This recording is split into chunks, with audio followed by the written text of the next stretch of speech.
Šurmulys su Jėzumi. Kasdienybė su Dievu. Aš esu kelias, tiesa ir gyvenimas, sako Viešpats.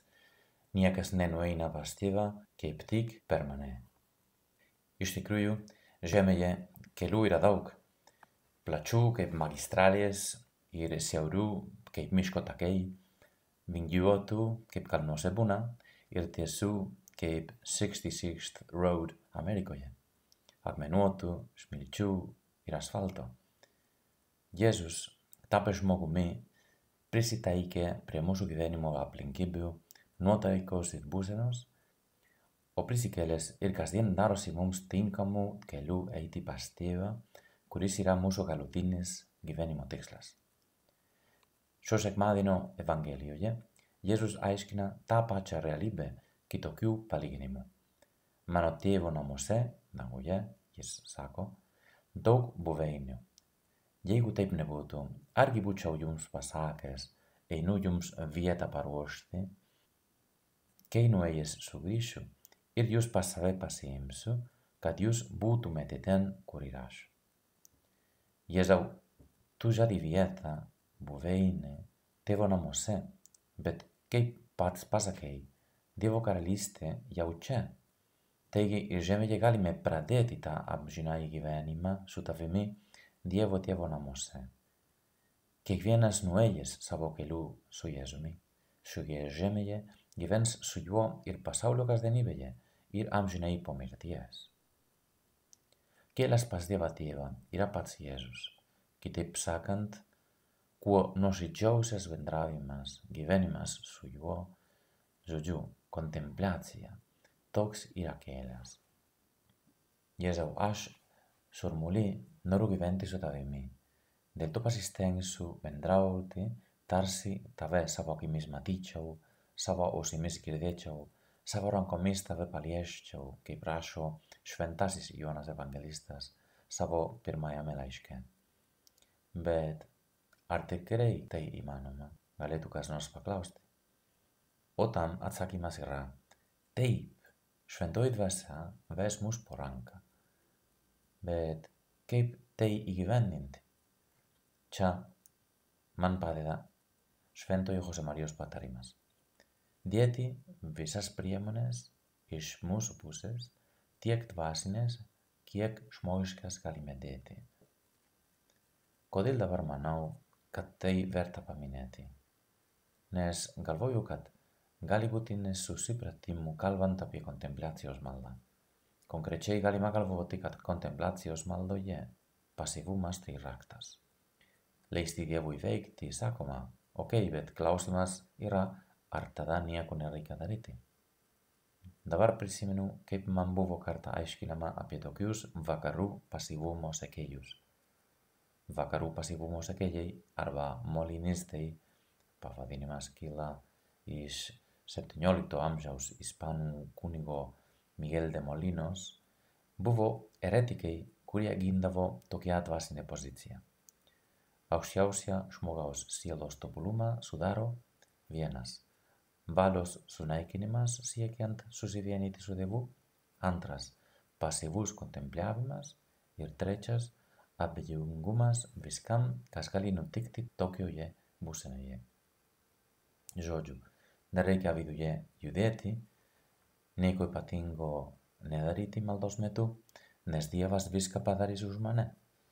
Jėzus mane ves tuo kontempliacijos keliu, man nieko nedarant. Nežinau. Tada kokios priemonės? Tikriausiai jas jau žinome ir praktikuojame, bet norint pasiekti tokį kiekvienam skirtinį ir artimą bendravimą su Jėzumi, gal ir padės šventųjų patirtis ir jų patarimai. Šventieji turi mielą, patrauklų bendravimą su Jėzumi, kurio patirtyje labai svarbus yra asmeninis aktyvus nusiteikimas tiek bendravimo metu, tiek po to.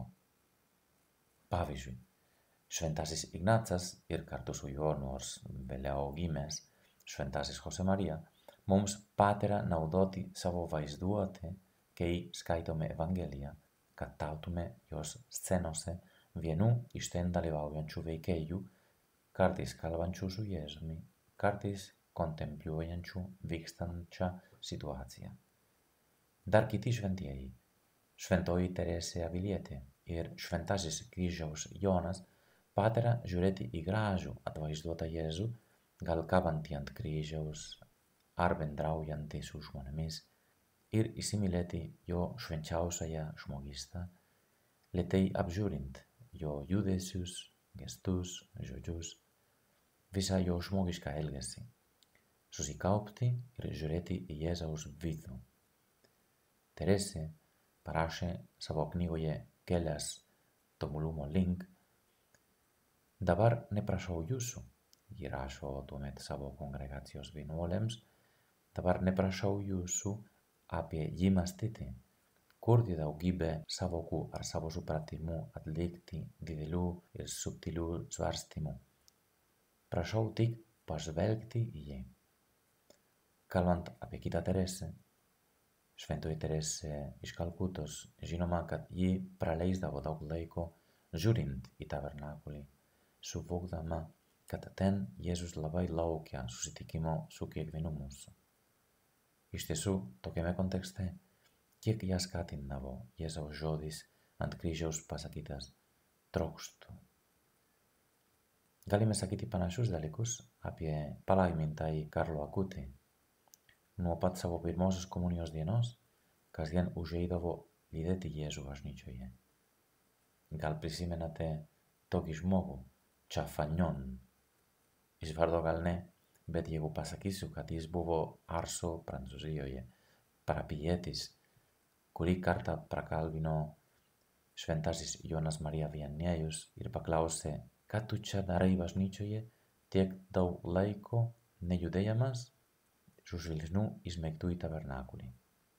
O kaip tas ramiai atsiliepė, aš žiūriu į Dievą, o jis į mane žiūri, tuomet gal jau žinome, kas jis. Baigiant eilę liudijimų paminėsiu šventąją Jeanne Frémiot de Chantal. Ji pasakė vienai moteriai, kad jei daug žiūrėsime į Jėzų, galiausiai perkeisime savo pačių prioritetus, kad įgytume jo. Žiūrėkite į mokytoją, pasakė šventoji Jeanne. Dirbkite kartu su juo. Mokykite savo dukteris daug žiūrėti į jo akis, kol jos pamirš savo pačių idėjas ir išmoks mąstyti, veikti ir dirbti su juo, per jį ir tik per jį.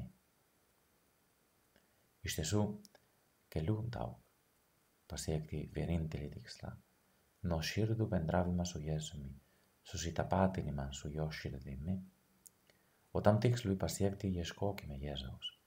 Jį suradę, žiūrėkime į jį. Susitikinėkime su juo bendraukime, mylėkime jį, leiskime jam mus mylėti ir jį liudykime savo šviesių ir šiltų gyvenimu. Iš tiesų, mergelė Marija lydės mus kelyje link dangaus buveinės.